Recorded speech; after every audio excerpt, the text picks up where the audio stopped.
You are now listening to the Insight Fantasy Sports Podcast.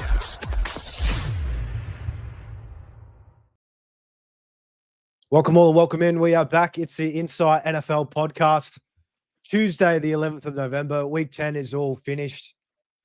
Oh, God. Waiver wise for week 11, Mav. We're just absolutely rolling through the weeks at the moment. We're starting a little bit later tonight. You know, we're getting some trade discussions kind of on the way in one of our dynasty leagues. So we'll have to see if anything can come to fruition after the show. I'm very hopeful, as always.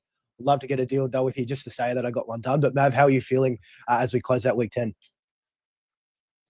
Yeah, not too bad, mate. It was a bit of a mixed bag this week. I know I missed last night's show, but I'm going to sort of review the week in my little world. But yeah, interesting week all in all, to be honest with you, mate. Supercoach and traditional fantasy, I thought. Very mixed bag with it. A lot of ups and lots of ups and downs and lots of downs to go with it. So it was just, I don't know. I probably had 4 or 5 wins out of my 9 leagues. So I got at least, I think, maybe the majority. But yeah, all in all, I think a lot of my teams, maybe 75% of them are pretty good, and I couldn't get over the line a lot of them. So it shows a lot how this week went. So yeah. Anyway, I'm keen to talk about waivers. There's probably not a hell of a lot in there, but we'll try and dissect some ones that could be helpful. Honestly, Matt, anything under 100% in your redraft leagues is a down week for you. But so, you know, it's good to see things starting to turn around for you there. I can't get over that Secko absolutely put me to the sword in one of our leagues. I needed AJ Brown. Talk about that? Yeah. I needed AJ Brown to get 39 points. He got 3, so close. Maybe if I can add in the next 3 week scores together and use them for this week, I might get the win. But what did you have to say about that one? I just wanted to mention that I scored 153 points this week, top scored in the league, and I continue sitting at 9-1. I've got a green tick next to my name. That means I have made the playoffs already with how many weeks to go? 4 or 5 weeks to go.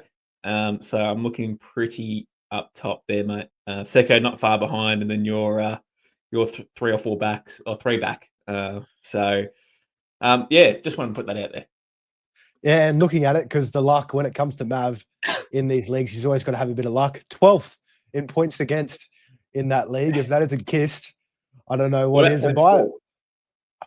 Points for, not first. That would be the guy sitting across from you here. What about second? Yeah, you're up there, mate. Not too bad. Green tick next to his name. Okay. We'll see. Yeah, we'll see in week 17 and see how that goes. We but will. Tonight, if we make it that far. Well, yeah, fingers crossed, guys. But to get back on track here for tonight, waiver wire for week 11. Again, when we're getting this deep into the year, it's hard to kind of scrounge through some deeper names. A lot of them are tried and true from last week. A lot of the guys, the roster percentages is under 50%, and guys that we are still keen on for week 11. Before we get into a little bit of news and injuries, if you did miss last night's week 10 review and recovery, the link is in below for you. We go through in a Supercoach lens and kind of go through the heroes and heartbreakers that's helped or let us down for this week. But Mav, jumping into some news and injuries, I won't hit the drop here because to kick things off, we've got a piece of news. No injury or anything like that, but Brian Daboll, head coach for the New York Giants, has been fired. Surprisingly, their general manager, I think it's Joe Schoen or Shane or whatever his last name is still on deck. He'll see out the remainder of the season, and he's on the hunt for the next head coach. How do you feel about this one for the Giants? I feel like the addition with Dart probably saved him 3 or so weeks back there now, but, you know, he's gone. Dart's probably going to miss this week with a concussion, but, yeah, how are you feeling about the Giants moving forward? Mate, to be honest with you, I've actually been really impressed by the Giants this year. I didn't really have high expectations for them coming into 2025 regardless. And they've showed something, I think. They've shown what they want to be. Obviously, Malik Neighbors doing an ACL doesn't really help the cause, and that's obviously your lead wide receiver and your top 5 player in his position. So that's never going to help an offense move the ball. But all in all, I've been pretty surprised and been pretty impressed by it. But unfortunately, the writing was on the wall for Daboll anyway.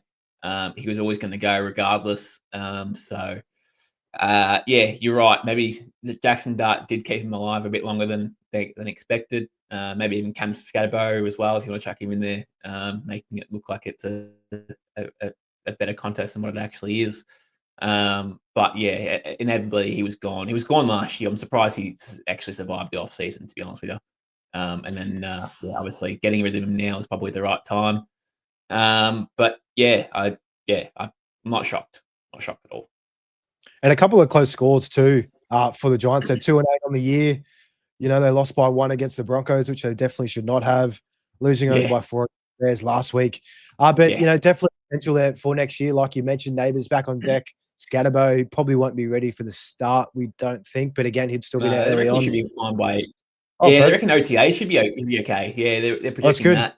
And a couple of picks come in too, like top picks come through as well. I think they've got a top pick still, don't they? They traded on. I can't remember, but anyway, they'll have something. I'm sure they'll have a decent haul regardless. But no, look, I think they'll be okay. I think they'll be okay. They're not going to be good next year, but you can see the future. You can see what they're trying to build.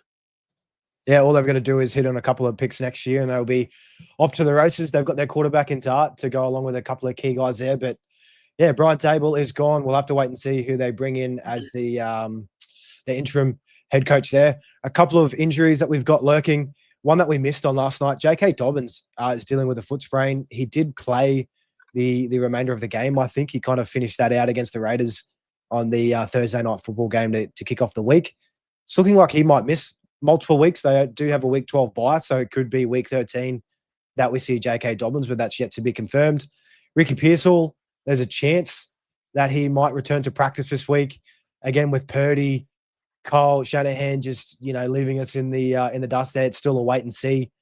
So, yeah, we'll see how that plays out. And then for the Packers in today's game, Romeo Dobbs left the game with a chest injury, and Matthew Golden was ruled out with this one. And the last thing before I throw it to you, Mav, to see what you think on any of these, Trey Benson, his status is still up in the air. I believe it's been 5 weeks plus the bye since he's missed. So it could be a chance. But again, we'll have to keep our ears to the ground and see if he gets the nod.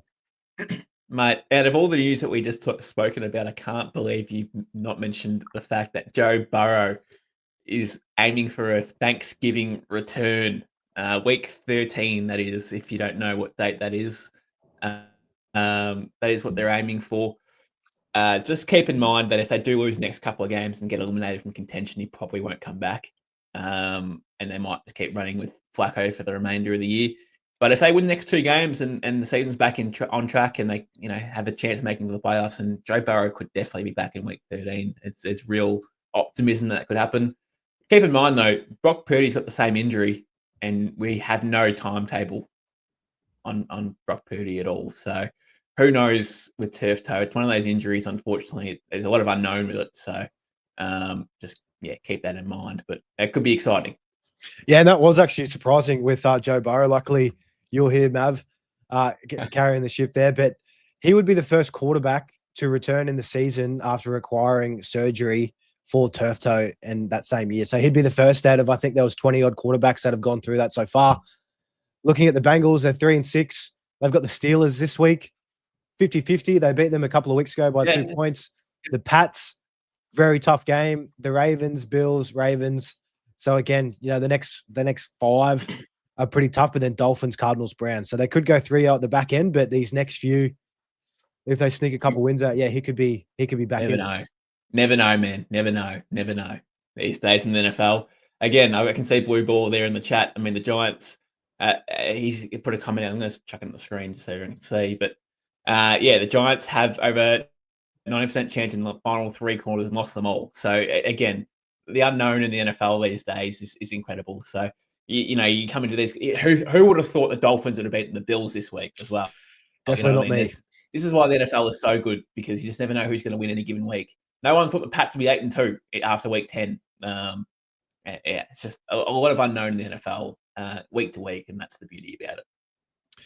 It's a beautiful game. That's why we love it. Mav, out of those injuries there, does J.K. Dobbins perk your ears probably the most out of that news? I know RJ Harvey, he's been getting involved a bit, getting a lot of touchdowns to inflate his scores there. But how do you feel about him if Dobbins is to miss time? I believe they do have the Chiefs this week. Yeah, I think the news that actually gets me most excited is Trey Benson. The Broncos offense this year has been very, very boring, to say the least. You don't know what Broncos outfit's going to come out on the offensive end. Some weeks they look explosive, elite, like a top 10 offense in the competition. And then next week they look like a bottom 3 offense. As we saw on Friday against the Raiders, it was an awful game. But Trey Benson's the one that really does excite me. To be honest with you, that they're looking for a running back who's explosive and ready to go, that has breakaway speed, and that's sort of what they're needing in the running back room. With Brissett under center now, the ball's been moving a bit better than Kyler, believe it or not. Now there's some trade rumors for Kyler Murray coming up. Now that he's gone into IR, they're not sure if they want to commit to him long term. But yeah, Trey Benson's probably the one that excites me the most. I think that he could be a little sneaky one in the grass there. He could be a league winner if you're stashing him on your IR. If you're in contention for the championship, he could be a nice one to bring in, because I think he could be a starting level player in your lineups for the remainder of the year, if and when he returns. They need him badly too. And also for us as a fantasy community, trying to guess each week, is it DeMarcado? Is it Bam Knight? It's just been a bit too much of a carousel there. So Trey Benson coming back will make our decision a whole lot easier.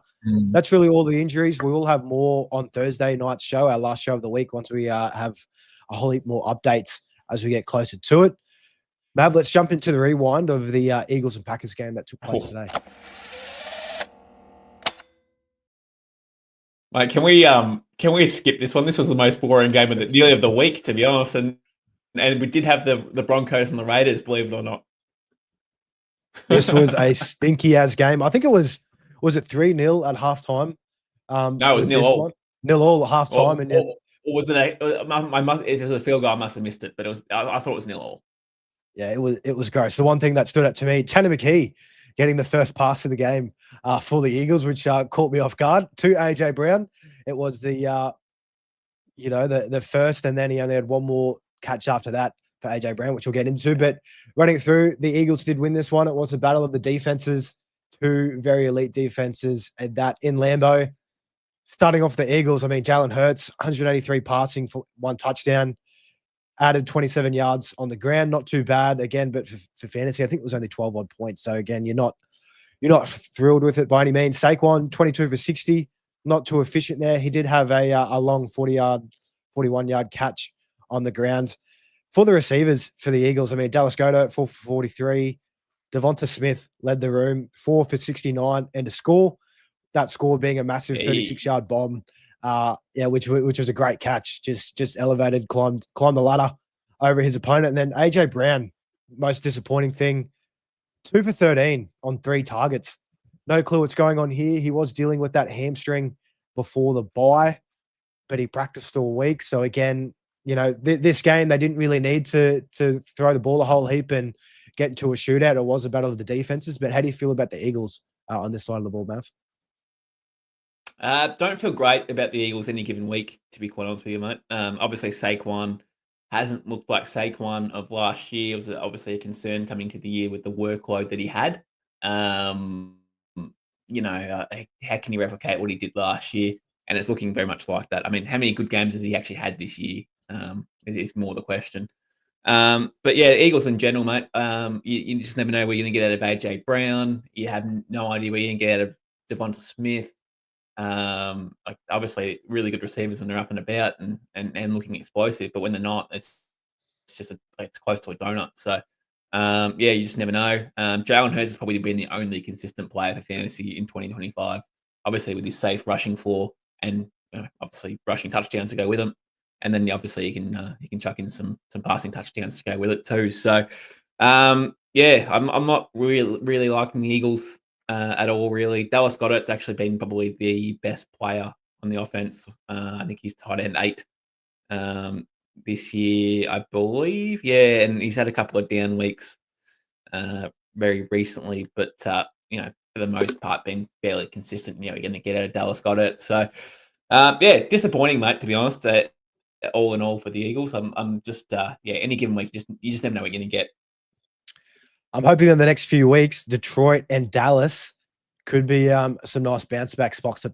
Personally, I'm trying to look to buy AJ Brown on the low, because I know a lot of people after that in prime time would be absolutely hating that. So we'll wait and see. But for the Packers, Yeah. Yeah. And then week 2 again, there was another chance Right. after he put up 5 And points. So then week yeah, 7, and then week 10, I just kept on yeah, continuing. So, it's been a very bumpy ride. AJ Brown, wide receiver 40 on the year, has had the bye. So again, that does doesn't help the stats there out of the season long outlook, but very gross for the Packers. Josh Jacobs, tried and true, 21 for 74 on the ground, gave you 5 for 33 on the air, ended a score. That touchdown too, it was just so I think they were back at it maybe the 10 or 11, kind of just kept running through about 5 or 6 guys and slowly got there over to the end zone, reached out. He's an absolute beast. You can probably pencil him in for a touchdown each week. Jordan Love, passing wasn't there, 176 yards on 36 attempts, 20 completions, no touchdowns or interceptions. And the receivers were pretty lackluster as well in this one. Christian Watson led the team, 2 for 45.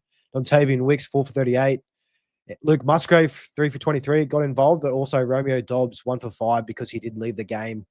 I think it was probably middle of the 4th, maybe even the start of the 4th when they lost that. When he went out, didn't return with that chest injury. But Green Bay for you, Mav, anything really stick out as things to be worried about as we look forward to week 11? I think I'm done with Jordan Love in fantasy football, to be honest with you, mate. Now I'm looking at his history. So he had a QB5 1 year, QB17 in 2024, and a QB17 currently in 2025. So in my eyes, mate, he's had one outlier year. That was 2023. He may never replicate that again. That's what I'm thinking. Maybe he's a borderline top 15 quarterback in fantasy, but outside of that, I don't know. He obviously doesn't provide that much in there. So that's what I take about Jordan Love. Josh Jacobs, obviously a very safe option any given week. 17 points he got out of him today.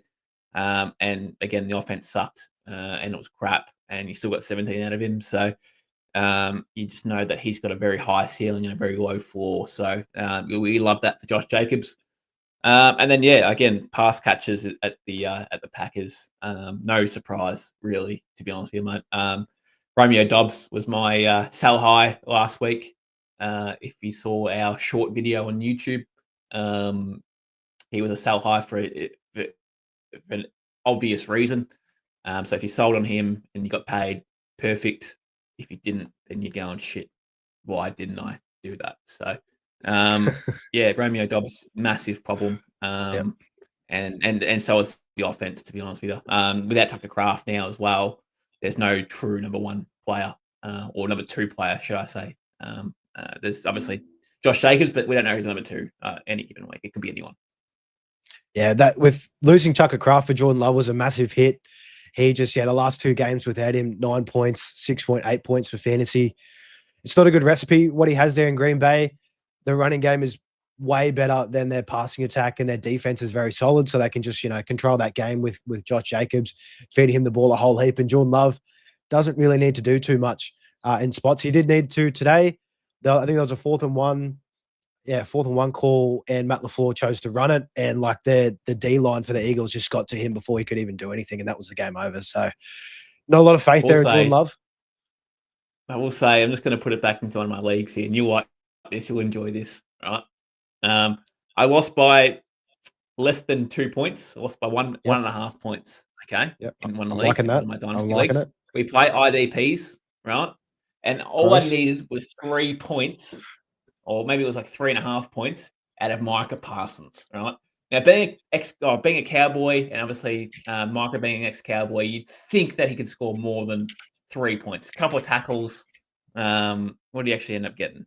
He got 2 tackles total. So, it's 1 sack. It's maybe 3 or 4 tackles, and he couldn't even provide that for me in my fantasy side. So I've been heartbroken twice this year by Micah Parsons. One's being a trade, and one's being a fantasy loss by less than 2 points. So, all in all, mate, disaster. You weren't kidding, Mav. I do like that. My ears are well and truly perked up under those headphones there. But that's tough. It's a brutal loss. And Micah, you'd expect him to do something in prime time too. But that hurts. That hurts, Mav. Hurts for you, not for me, which is overrated, mate. As we look into overrated. We'll see how they go. Green Bay, they have been a bit disappointing the last couple of weeks. Still can't get over how they lost to Carolina. So Rico Dowdle is just too good. that's really it there for the final game of Week 10 recap. We'll jump straight into the waivers.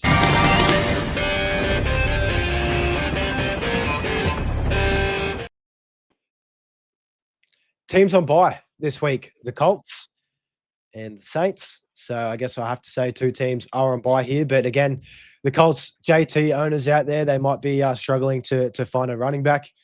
I know I've got him in a couple of spots, but yeah, it's going to be tough with the options that we have coming up here. But Mav, we'll kick off with the running backs. And again, a lot of these names are consistent from last week. I mean, Blake Corum, we had him there as a little stash. Now he's put together another game of 13 carries for 50+ yards on the ground. He looks good. It's more of probably say a handcuff if Kyron was to go down his big workload, and Corum can definitely slot in there nicely. Kenneth Gainwell was another name that we mentioned. Again, the role is very much Jalen Warren's, but if anything happens to Jalen Warren, we've seen what Kenneth Gainwell can do when he steps in. They've got Cincinnati, Chicago, and Buffalo the next 3 weeks, so very juicy matchups for the ground game. Tajay Spears, we had him last week. He was on the bye. Now he's off the bye. His roster percentage has come down to 52%. Tough matchups in Houston, Seattle, the Jags, and Cleveland. But again, he's going to get more of the pass catching work there, and that's what's most valuable, especially in PPR leagues. And another name that we've got here, Mav, and I will get your opinion. If Trey Benson misses this week, Amari DiMarcado, are you looking to pick him up in a pinch? They do have San Fran up against in Week 11. They're allowing the 12th most fantasy points to running back. So, in that bottom third percent of that, 37% owned. He's involved in the passing game. Does he interest you at all? I mean, if you're real desperate for maybe a borderline starting running back, I suppose him and Dan Knight are there, but they're not really there. So possibly the guy. If you're looking for a guy, if you got Jonathan Taylor and you need someone off waivers, you got no one on your bench, or you're not sure about a guy on your bench. You might have Nick Chubb there, for example, who's getting some work but not really. Or you're just weak at running back on the bench. And you need to go to the waivers, mate. I think Tyler Algier would be another one there that you could just, obviously he's behind Bijan, but he seems to be scoring every week, not every week, but some weeks, and churning out at least something for you, not complete donuts. So I think he would be not a bad play if you're desperate. I would actually play Algier over DiMarcado personally. But yeah, again, who would know what the Cardinals are going to run out at running back any given week, man? Until Trey Benson's actually back, ready to go. And they do have Carolina this week, so yeah, do like the call there with Algier. Every chance that he finds his way into the end zone. I think if you have Bijan at this point, I think he's probably a must add. Tyler Algier, it's going to cost you a roster spot there. But if anything happens to Bijan, we know that Tyler Algier is going to slot straight in and give you top 12 overall running back production during that. He's at 36%. They've got Carolina this week, the Saints, and then the Jets. So very juicy schedule coming up against the run. Besides that, Mav, is there really other options? I think if I had to pick out of this group 4 guys this week, Tajay Spears is probably what I'd take a punt at and slot him in. Again, Texans is a tough defense, so I could kind of see that game script going in the way of Cam Ward needing to check down to Spears. If he gets 4 or 5 catches there, that he'll give you 8 to 10 points, which was pretty good in a spot flex or even an RB2 instance there. But any other names in terms of running back? Again, it is very grim as we look to Week 11. Yeah, not really, to be honest with you, man. I'm just gonna have a quick squeeze now, but I don't think there's anyone here that I'm really too desperate on at running back. Just sorry, man, just loading in. No, that's all good. now. I will just say, as a little stash option, if just check and see if he is out there. We were talking about Trey Benson, rostered in 64% of leagues. Just see if he's available out there. He might have fell through the cracks when they were on bye a couple of weeks ago and on the waivers, just kind of floating out there in the wind. So make sure to check. But yeah, any other options, Mav, if you've got anything that sticks out for you? Yeah, again, running back's pretty grim this week. Yeah, I mean, the only one I'd really other consider, and I don't think I would anyway because the stat percentage is so bad, is Brian Robinson. He's had back-to-back touchdowns. I don't know if he's the goal line back now at the Niners or not. I don't know why McCaffrey's not getting that work, but anyway, they want to give it to Brian in spots. But his snap percentage is literally under 20%. So It's literally maybe like a 1 yard dash at best, and a couple of carries here and there maybe, but no one else, to be honest with you. And I think with Brian Robinson, similar to Algier, if you do have CMC, you've been very lucky this year. He hasn't been injured. Really, he's kind of played, every week that he's been there. Hasn't really missed any practices as well, which I remember last year or even the year prior. Every day of practice, there was always him or missing, and that was a bit of a headache. But same thing with Algier. Pick up Brian Robinson if you do have CMC. He's a nice handcuff. Definitely the clear number 2 there in San Fran. Wide receivers, Mav, couple of names again from last week. Parker Washington, his percentage has shot up a whole heap. He's at 56%. So again, check him out there. 3 weeks with seven or more targets as well. And again, we still don't know with Brian Thomas Jr. if he's still going to miss this week. Travis Hunter's still multiple weeks away, and Jacoby Myers is still getting kind of integrated into that offense. So Parker Washington definitely has a role. Christian Watson, he's one that stands out to me from last week, especially with Romeo Dobbs going down. If he misses next week again, Watson is just going to go even more higher. They've got the Giants, the Vikings, Detroit, and Chicago the next 4 weeks, so a pretty nice schedule. The one for me that would be my number one waiver wire ad, if I need a flex play, if I need a wide receiver rest of season, Tez Johnson for the Tampa Bay Buccaneers, 53% owned, so readily available out there. He's a touchdown threat. He's got a great quarterback in Baker Mayfield, and that offense that they have at Tampa definitely can move the chains there. And on top, Chris Godwin and Mike Evans are still multiple weeks away. I think Evans will probably come back before Godwin. Godwin might just be shut down for the year at this point. It has not been good for him. But their upcoming 4 games is Buffalo, the Rams. The Rams is really the only tough one. And then the Cardinals and then the Saints. So, I mean, you could do a lot worse than Tez Johnson in your wide receiver pickups this week. Yep. I don't disagree. I want to mention as well, mate, Jerry Jeudy would be another top option on this list. He's been terrible to date, but I want to mirror what he did last year, okay?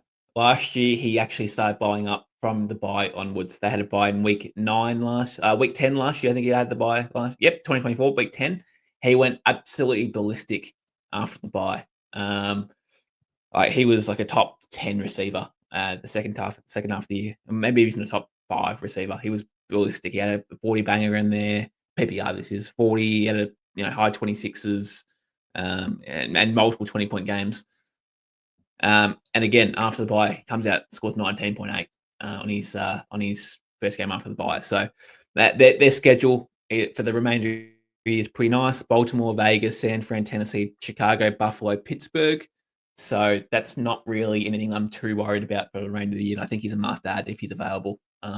Again, not going to cost you a lot. You can sit him on your bench and see how he goes. If it doesn't work out with Dylan Gabriel, it doesn't work out. It doesn't cost you a hell of a lot.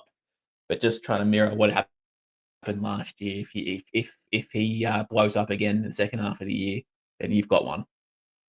Over 30% of the target share this week as well for Jeudy on those 12 targets. Absolutely love to see it. Wait and see. It's hard looking at Browns players, but I mean, they're going to be behind in a lot of games. The game script's going to be there. We just need Gabriel, or maybe even Shador gets a little start in the back end of the year. I know there's been some whispers. Not holding out hope on that one yet, but no, don't mind Jerry Jeudy there, Mav. We've got a couple of other names, and I'm just going to throw some guys at you and see what you think. Tyler Lockett, he's at 5%, 6 targets, 5 catches for 44 yards on 57% of the snaps. He has that connection with Geno. Probably looks like the wide receiver 1 there. I mean, beat out Trey Tucker. Alec Pierce, very solid. He's on bye this week. He's had the last 4 weeks of 69 or more receiving yards. We love to see that. But again, he's been super solid. But again, on bye, so probably wait and see after waivers run to see if he does get dropped, if he is already picked up. Darius Slayton, 51%, 4 for 89 against Chicago. Again, Jackson Dart might miss this week, but I mean, all it takes is one move ball from Russell Wilson or even Jameis Winston. We'd love to see him get the start to fill in, and he can be pretty good.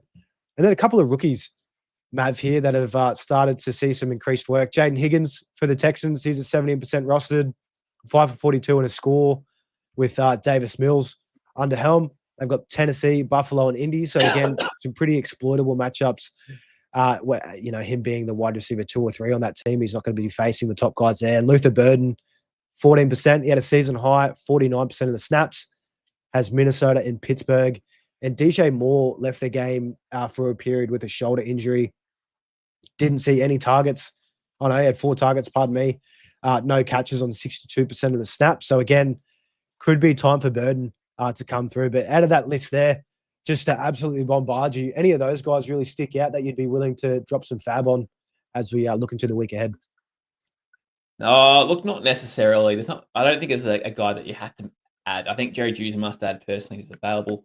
I think Parker Washington's a must add if he's available. And then outside of that, maybe Tez Johnson's probably the other one. That must be a must add just due to the limited bodies they've got, or healthy bodies they've got at wide receiver there. And then outside of that, yeah, it's just a dart throw in these other guys. No interest in Tyler Lockett, to be honest with you, mate. He's a corpse. And look, I'm going to chuck in Jaden Reed too. Is he worthy of a stash at this point? If you've got an IR spot free, you can pick him up, stash him on your IR, and just wait until he's healthy. Because, this Green Bay offense is in desperate need of a wide receiver. And Jaden Reed at his best is obviously very, very good. So I think he's worthy of a stash. I think he's back in a couple of weeks, I reckon. Maybe 2-3 weeks. Maybe even shorter than that, but I think he's worth a stash if need be. Yeah, I love the Reed call out. 37% roster owned, so he could very well be out there. Believe it's been, just trying to quickly count here, it's been 9 weeks, including the bye that he has missed. And I think that timeline was around that 8 to 10. So could be back before we know it. And you are definitely right. They are screaming for help there at Green Bay and their receivers. If I had to pick out of that list earlier, I mean, Jaden Higgins, I'd probably take a little stab at. Luther Burden looks good, but I mean, he's behind Odunze and the stud that is Colson Loveland there. Another stash option to go with Jaden Reed. Check and see. Brandon Ayuk, we mentioned him the other week too, 52% rostered, and it is gross. He'll probably need to kind of work up to game fitness, but they need help there at the 49ers, and it could line up with Purdy coming back. We know what he can do with Ayuk there. And, yeah, Ricky Pearsall, again, still not trending in a good direction. Hopefully he can practice this week. But that's really it, I think, for wide receivers, Mav. So, yeah, like Parker Washington, Tez Johnson, Christian Watson, and Jerry Jeudy. Definitely pick up those guys if you can. Tight ends. We love talking about tight ends. Colson Loveland has been a very familiar name here over the last couple of weeks. He's at 64%, so he might not be out there. But if he is still, I'd be looking to pick him up. I think his work is just going to continue to develop there in Chicago. Your name, I think you had this name last week, Kate Otten. He's at 38%. Just keeps getting it done. The same kind of principle for Tez Johnson on why he's so good, and a good pickup for this week.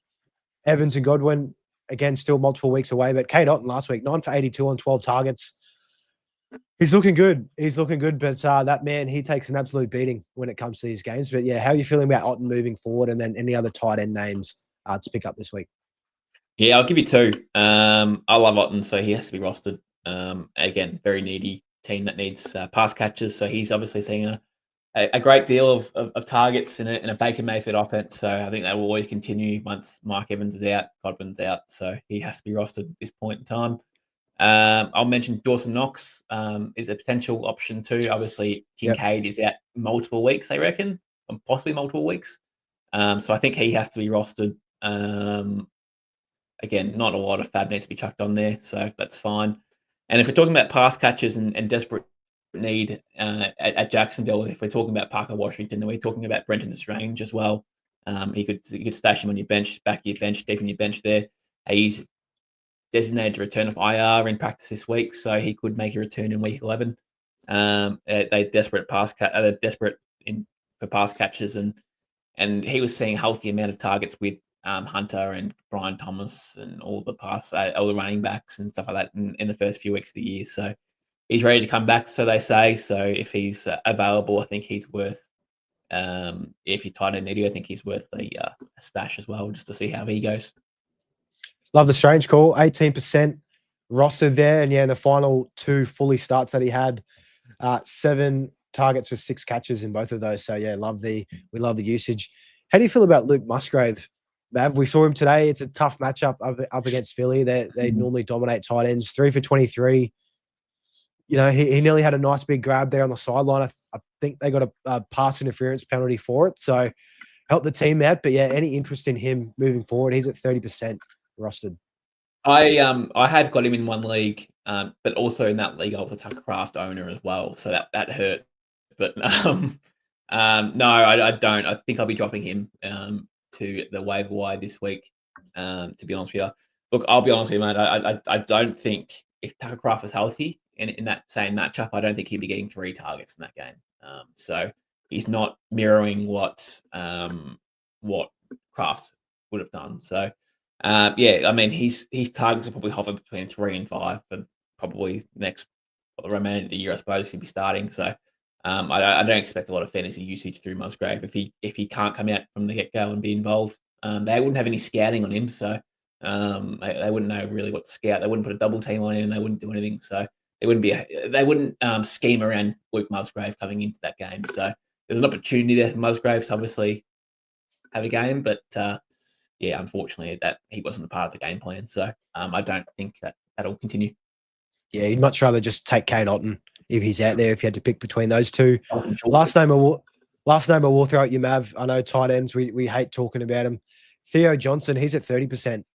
He's been very great with Jackson Dart under center. He's been scoring touchdowns. Last week up against the Bears, he didn't, but his production and volume was there. 7 for 75.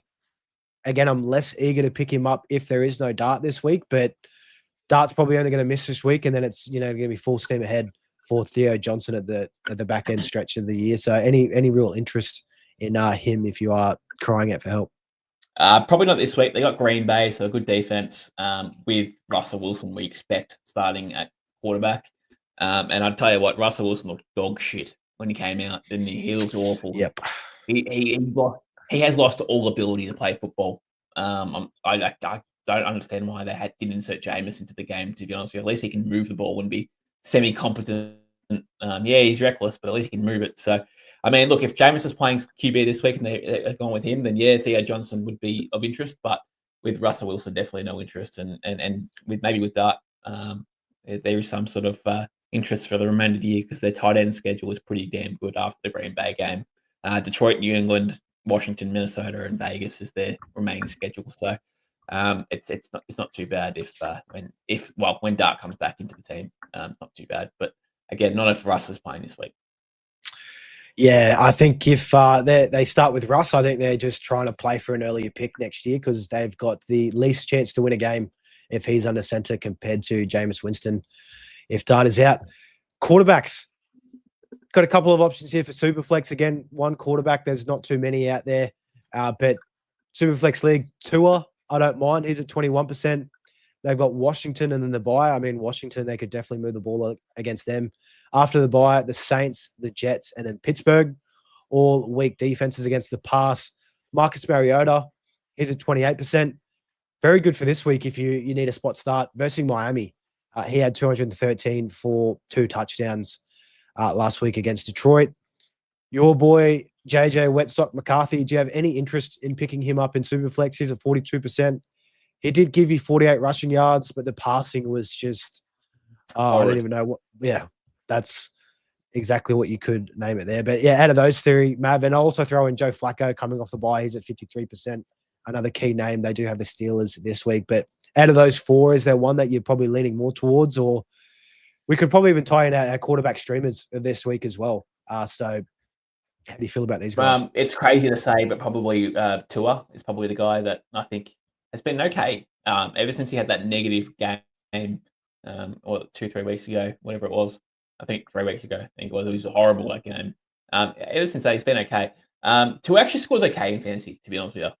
He has obviously some games where it's just so bad where you go, shit, I can't keep going with this. But all in all, it's actually not that bad. Like if you look at it at a wider lens, it's not that bad. So I think definitely Tua. Yeah, he's just an average QB. That's what he is. He's not elite. He's not terrible for fantasy. So he's just an average QB. That's fine. But yes, he'd be the one into Mariota second, and then McCarthy being third. I think McCarthy just looks horrible, to be honest with you. If he's not getting those rushing yards or he's not getting rushing touchdowns, he just looks horrible.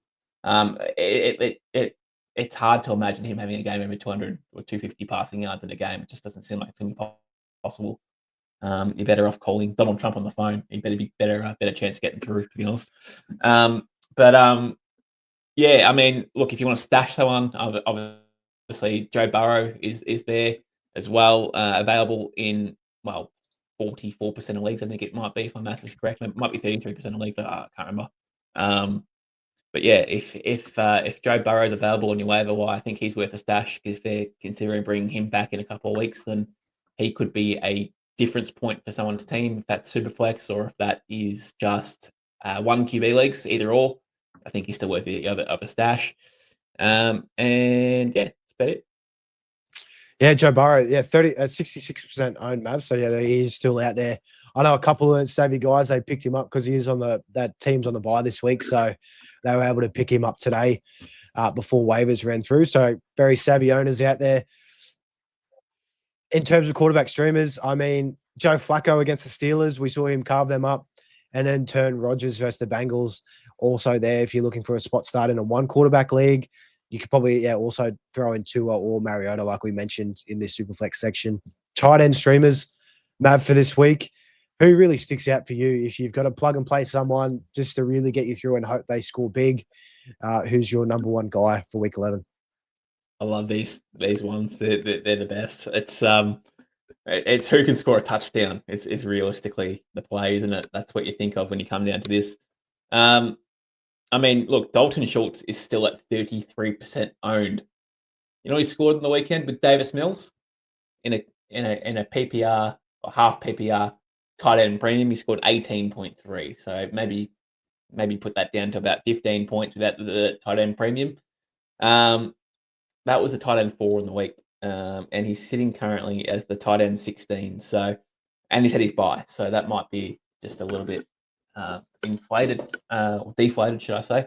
So yeah, if we're talking about tight end pinches, he's 33% owned, and I'm surprised that he's not even owned in a lot of leagues. But I think that if you had to start someone, it's him. They play Tennessee this week. So again, another decent matchup there for him. Stroud should be back. I don't care who plays center, if it's Stroud or Davis Mills. The ball will go to Dalton Schultz. I'll use him. So yeah, that's my tight end streamer. Love Dalton Schultz there. I'm going with kind of the same page, an older white tight end here. Zach Ertz up against Miami. Miami are one of the softest defenses up against the tight end position. He did have 5 targets, 4 catches for 54 yards last week against Detroit. I think he could find the end zone against Miami this weekend. He's 67% owned, so might be a bit of a tighter find out there, but I'd be looking to start him if I could. That really wraps up the waivers show for tonight. Again, pretty grim out there in week 11. We should have a lot more names. I believe there is 3 or 4 teams on bye next week as well, so we'll be in a panic for week 12, trying to find some band-aids to cover to hopefully get us towards the playoffs. We do have a couple of comments in here, Mav, so we might just quickly run through them. Pardon my broken English. Before we get into that, ladies and gentlemen, if you are listening on YouTube or watching on YouTube, please like, subscribe, ring that bell. We're dropping 6 shows a week currently in terms of fantasy, NFL, or Supercoach content. We absolutely love it. It's a free way to support this show. And if you've got a couple of wet socks, make sure to jump in there, because we've also got wet socks too here at Insight. A couple of comments here, Mav, from the top. Here from Jay Up, looks like a trade question. Tyler Warren for Rico Dowdle. Tyler Warren's on the bye this week. I mean, running backs are very hard to come by, and Rico looks to have taken over that backfield. How do you feel on this one? Oof. I would. Yeah, I would. I actually would. Me too. I would. Just to put it out there, I just would. Rico Dowdle is looking like a smash play any given week. I'm liking his celebrations in the end zone too. He's just teasing it. So that makes it even better. But yeah, Tyler Warren's been great. I mean, if you got a tight end on your bench ready to go, then definitely do it. Yeah. I'm a fan there. Another one here from Haters Gonna Bake. Nico and Trevion for James Cook and RJ Harvey. So Nico, he's had a couple of good weeks in a row. Trevion, he's just broken out for a couple of touchdowns in that game against Tampa. But James Cook, I mean, he is probably besides Josh Allen, he's definitely the backbone of the Bills offense. Had a bit of a down week. He's been super good. Running back 6 on the year. And in turn, RJ Harvey looks like he'll get a bit of a run with J.K. Dobbins if he does miss time. So how do you feel about this one, Mav? I mean, it's a definite 50-50 trade. Yeah. Yeah, I think it is pretty close. It depends. Like, if you are moving Nico, I take it you've got some pretty good wide receivers handy. Maybe if he's moving on Trevor, looking for James Cook and Harvey, it might be a little bit It's lackluster, hard. perhaps at running back. It's hard because you look at Travion, look at Harvey. I can see a pathway where they're both going to be the starting running backs for the foreseeable future. That's 2, 3, 4 weeks that it could happen. Travion might be a bit more safer than RJ Harvey would be. I think Travion would be rude to go back to Ramondre, to be fair, if that was the case, based off what Travion did last week. But I think that's definitely an interesting trade. I don't actually think I'd do that. I like Nico. I like Travion. Well, I think I like Travion. And I really like James Cook. It's just Harvey's probably the question mark, isn't he? But again, we'll see. It's a good trade, though. Seriously, it really is. It depends what you need. If you need more of a James Cook premium running back, then sure. If you've got wide receivers there to plug and play for Nico, then yep, sure. I understand why you do that. But if not, then probably not. So.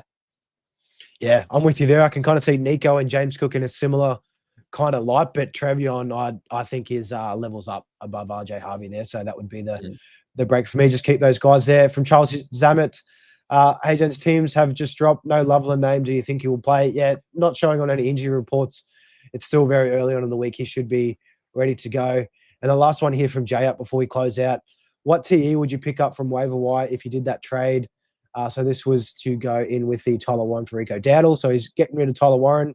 He's got Hunter Henry, Theo Johnson, Harold Fannin, Dalton Schultz, and Kate Otten there.